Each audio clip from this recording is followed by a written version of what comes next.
السنوات الأخيرة سجلت تبلور علاقة خاصة بين حزب الأثر والمعاصرة وحزب التجمع الوطني الأحرار، خصوصا في تحت قيادة السيد صلاح الدين مزوار. تجسد ذلك في مجموعة الثمانية وتكرس في المعارضة، مع الاستعداد للانتقال الأحرار إلى الضفة الأخرى، يعني على افتراض نجاح هذه المساعي. ألا يزعجكم انفراط تحالف من هذا النوع، وصفة يعني ذات مرة أو مرات بأنه استراتيجي؟ لا، هو كان تحالف استراتيجي بالنسبة لنا كحزب، كان تحالف استراتيجي، وكنا نرغب في أن نستمر في هذا النسق إلى أبعد مدى. يبدو أن الإخوان في التجمع الوطني الأحرار تقييم المرحلة يختلف عن تقييمنا واختاروا اتجاه آخر. هذه المسألة الأولى.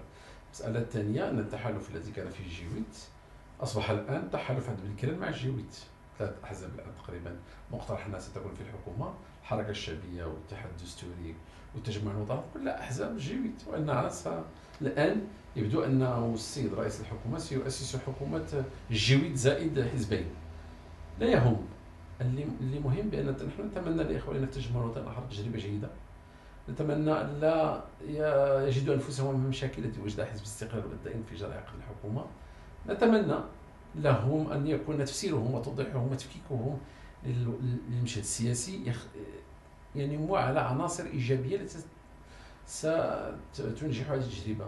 احنا بالنسبة لنا هم اختاروا الآن أن يكونوا في الأغلبية، نحن اخترنا نستمر في المعارضة. سنتعامل معهم كحزب الأغلبية وكحكومة، وسنعارضهم بنفس الحدة التي سنعارض بها الأحزاب الأخرى.